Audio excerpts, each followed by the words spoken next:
张艺兴的电影《孤注一掷》仅仅上映2天就秒掉了王一博的跳舞电影，媒体破口大骂张艺兴的电影超前点映，抢了其他电影的排片。实际上，最不讲武德的是跳舞电影张艺兴的《孤注一掷》仅仅提前点映了3天，而王一博的跳舞电影却整整点映了5天，只不过跳舞点映5天只有1.2亿票房，张艺兴的电影点映1天就有1.5亿票房。有意思的是，这些媒体只点名批评张艺兴，却对其他人只口不提，资本操纵舆论真的恶心。要说今年暑假档封神真的不争气，但凡争气点，跳舞就不可能亏这么点。那么王一博这位电影咖3部电影的战绩到底怎么样呢？沙哥独家给吃瓜观众盘点一下。第一部无名成本3.5亿，最终分成3.36亿，亏损1000多万。第二部长空成本2.8亿，最终分成3.08亿，最终赚2000万。第三部跳舞电影成本3.5亿，目前分成2.79亿，目前亏损7000万。本来这部电影还有一些排片时间，但是随着张艺兴孤注一掷的火爆，排片空间被挤压掉了。本来可以回本的跳舞电影，目前来看票房几乎要停滞。目前观察下来，王一博3部电影没有一部是真正赚到钱的，最好的状态就是保了个本。第3部或许面临巨额亏损，也难怪王一博在最近路演的时候说自己拍完就已经完成工作了，之后电影怎么样跟他无关了。不过王一博这3部电影也并非没有优点，就是投资其实都挺大的。张艺兴这部孤注一掷的投资成本是8000万，上映2天的票房分成已经高达2.96亿，已经狂赚了2亿。对比自诩电影咖的某人，成绩属实非常不错。春节档肖战的射雕电影也将接受市场的检验。目前听到的消息，射雕应该是明年春节档最具竞争力的电影，非常期待它的票房，保守估计应该至少30亿。不过电影圈利益争夺很大，张艺兴凭借社会敏感话题以小博大，可谓是钻了空子。肖战可是即将面临和这个圈子的资本面对面正面对决，而且对家的手段不止于正面，歪门邪道肯定是层出不穷。一旦肖战射雕春节档的消息被营销号发散，对家对射雕的防爆也将开启，必将是一场超级大戏。肖战应该是内娱为数不多仅用粉丝来掣肘的顶流了吧，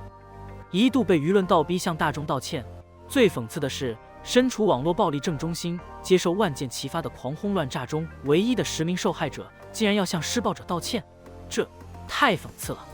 那么问题来了，为什么别人能做的事情偏偏只针对肖战不能做呢？这算不算双标？这早就超过双标的范畴了。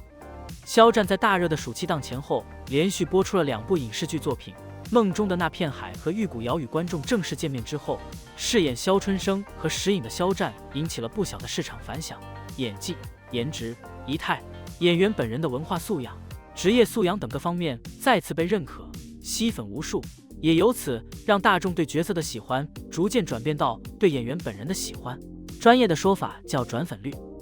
这种关注直接反哺的就是肖战本人，过往的影视作品、综艺舞台都出来了，甚至还有网友问肖战演的《新笑傲江湖》和《如梦之梦》在哪个平台可以看，这属实对肖战不关注，更别说了解。前面是广告，后面是话剧，哪个平台都没有。好的被重扒一遍，坏的自然也逃不过。平常也爱看图文的我，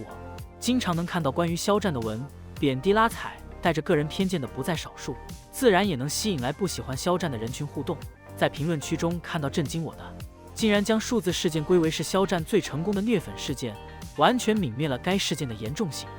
那场以网络暴力为正义之师的讨伐，就是肖战经历的现实版万劫地狱，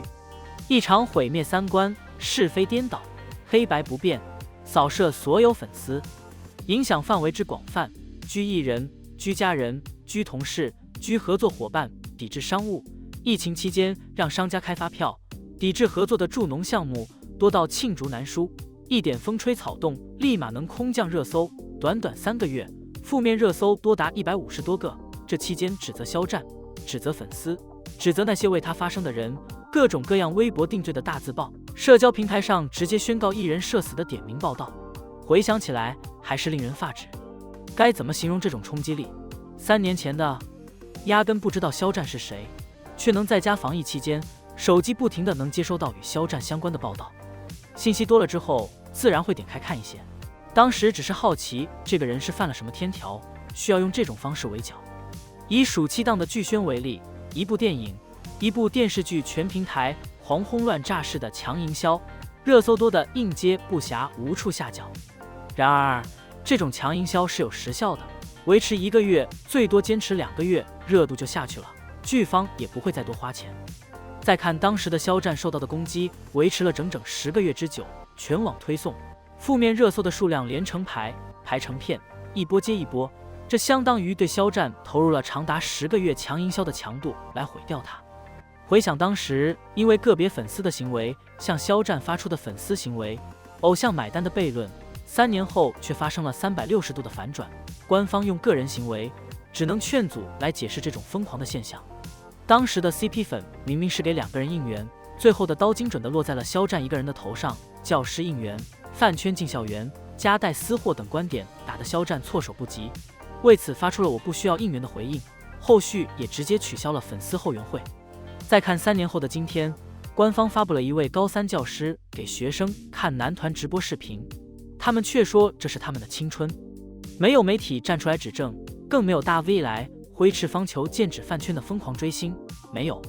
他们什么也没说，安静极了。真是仰天长啸300回，玉骨遥里面有句台词太应景了，这无法无天的世道，这些无情无义的小人，太讽刺了。肯定有很多人好奇，为什么对肖战和粉丝要用不同的标准约束呢？说实话，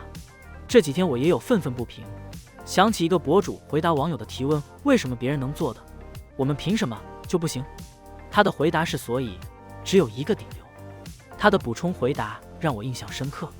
顶流的志向可能比大家想象的还要远大，不拘泥于一个平台、一方舞台、一个领域、一个赛道或一个圈子，就连他的合作对象、他的商务都透着一股世界大同、天下归一的英雄气概。都想当顶流，可顶流哪有那么好当？就连粉丝都需要接受非同常人的标准约束。肖战走的这条路根本就无法复刻，不说内娱谁来效仿他，就是穿着他的鞋子走一遍他的路，都未必有人能做到，围观也是心惊胆战。粉丝不会再成为掣肘肖战的主要因素。肖战的原则良善、清醒、傲骨，如全网所见，从未向这10个月的强营销屈服过。你看3年前和3年后发生的同样的事情，内娱的态度说明一切，那10个月的强营销也只是他们想毁掉肖战时 play 的一环罢了。冲破偏见和谎言的是时间。你看，人心不是笼中鸟，而是原上草，种种往事尽焚于此，只待春风一至，便会重获新生。